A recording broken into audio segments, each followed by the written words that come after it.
So I'm working for Fluxys, and Fluxys is today known for being the transmission system operator for natural gas. So transmission operator means that Fluxys owns the pipelines, terminals, and storage facilities for high pressure networks to transport methane and natural gas over long distances. Last year, Fluxys was also nominated as being the hydrogen network operator, so HNO, and same for CO2. So we will really be the partner to build the infrastructure for molecule in Belgium. So as I said, we are not only looking to pipelines, but we can also be active for terminals, like the methane terminals in Zeebrugge, or for storage facilities like the one we have in Loenhout for natural gas. So high pressure networks means that we will transport molecules from the different borders, because we do not produce a lot of molecules in Belgium today. Maybe a bit of hydrogen, but natural gas is obviously not produced. And we will connect, thanks to our grid, the borders with neighboring countries with the big demand locations, so the big consumers being the cities or being big industries or power plants, or with other borders to make transit from one country to the other. So for example, for hydrogen, Fluxys can transport in the future hydrogen produced in the North Sea from offshore wind to Germany, where you have a lot of industries.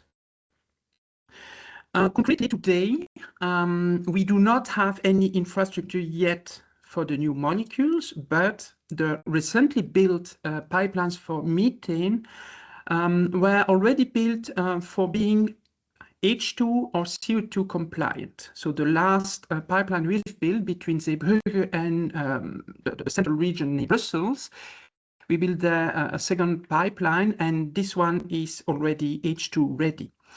Today also, a full H2 pipeline is being built between Kallo near Antwerp and Zelzate near the Dutch border, really to connect the two big harbors being Antwerp and Rotterdam. Next to this infrastructure, Fluxys is also active in a lot of other ETF projects, so more R&D, in order to look at the role that the new molecules can play. And so as such, we are also active in, well, research like this project.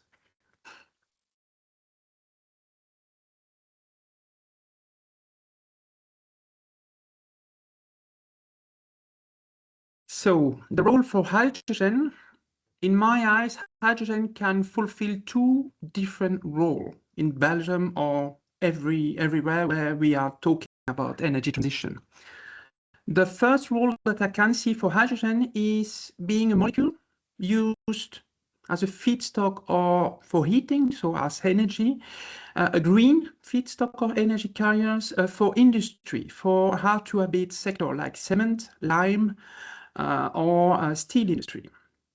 Those are very or impossible to decarbonize only with electricity. So there you will need clean molecules, and there I really see a role for hydrogen.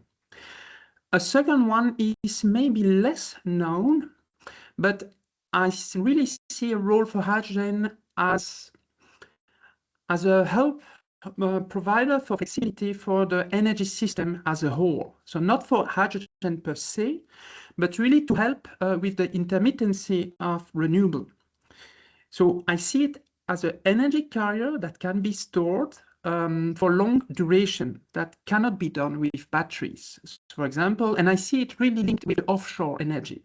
So I really see a role for offshore electrolyzers in order to capture the wind energy at times where you have too much wind compared to electricity demand. You could use that energy to produce hydrogen and then to transport it to Germany, for example, where you could have in the future a lot of underground storages, and then retrieve it when you really need it for industry or to produce electricity or for anything you could know. That's for hydrogen in general. In Belgium, well, in Belgium, we do not have a lot of renewable today. and we do not have a lot of renewable potential in the future, especially compared to our national energy demand, because we have a lot of industry and we have a lot of population also compared to the size of the country. And so because of that, I think that in Belgium, the renewable will be used mostly for electricity demand directly.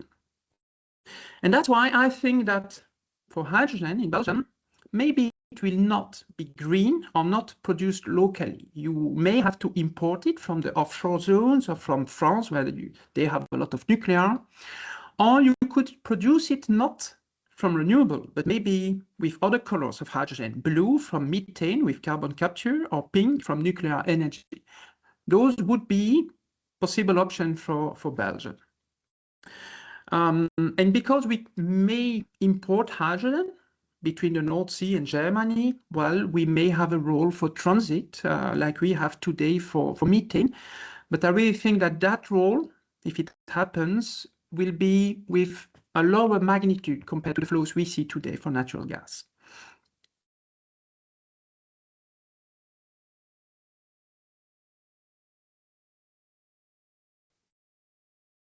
Well, before speaking about Fluxys, in general, I see three barriers for hydrogen in general and for the energy transition in general. The first one is geopolitics, especially the recent years with the war in Ukraine, with everything related to what is decided in the US. Every now and then, well, things are changing, making that financing big new technologies is now difficult because you have a lot of uncertainties. You do not know what will happen tomorrow. So that makes things more difficult. The second barrier is regulatory.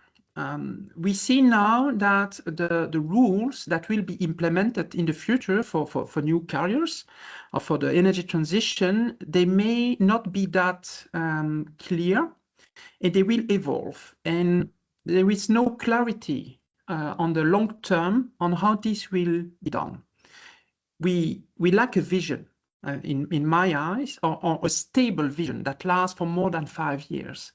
So for Fluxys to build a pipeline or a terminal, we need a lot of financing and we need enough of time to do it. And so if the rule of the game are changing in between, well, we have a problem. And the last barriers, you see me coming, but it's financing. Especially for Fluxys, to build pipelines and terminals, we need millions of euros, and that's quite a lot. And so if you couple that with uncertainties linked to geopolitics, well, it's really, really difficult. And it's also difficult for industries, because if they have to change their processes in the steel industry, for example, to shift from coal and natural gas to electricity and or hydrogen, they will have to put a lot of money on the table just to change their processes. And so now they're waiting because of the uncertainties and the lack of a long-term vision or support from the European Commission or the national authorities. And they may also think of leaving Europe.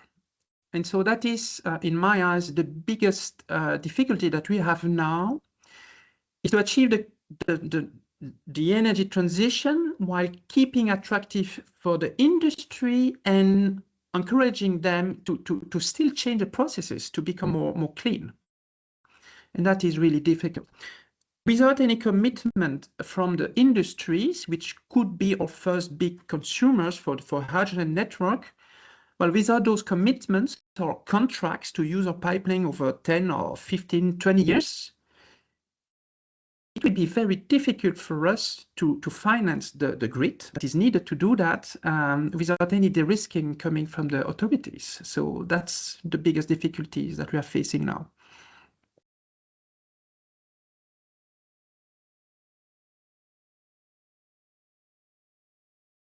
Well, no new crazy ideas. I rather would say that I really think that hydrogen can have a role next to the energy transition and the flexibility provider for the system. I think that by using more hydrogen, even if it's more expensive than other solutions, I think we can use hydrogen to maximize the deployment of offshore wind farms over the North Sea.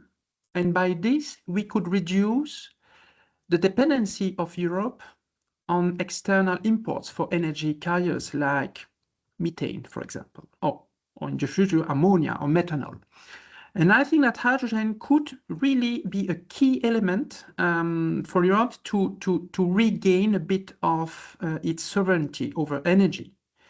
And maybe, yes, also I've not looked at that into detail, but also to reducing with that the need for batteries, which is also not in the hand of Europe because it's almost China who has all the elements in hands for that. So not a dream, but maybe an additional element that could justify a slightly higher cost compared to other solutions.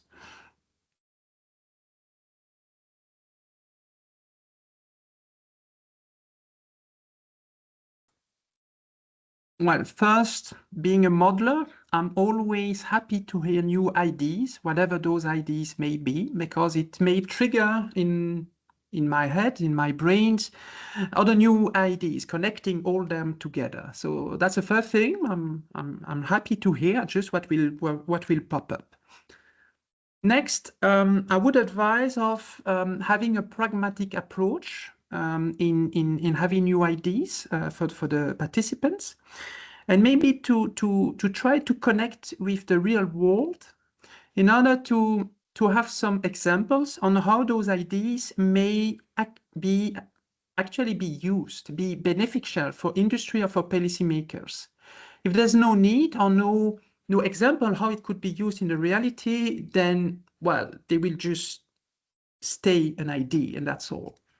But if there is a connection with the reality, then that's good. And my second advice would be to not underestimate the role of communication, both content-wise, but also form-wise, to have a nice presentation that is easy to understand for your audience, that may be industries or policymakers, will enhance your ideas and research and improve the impact you will have.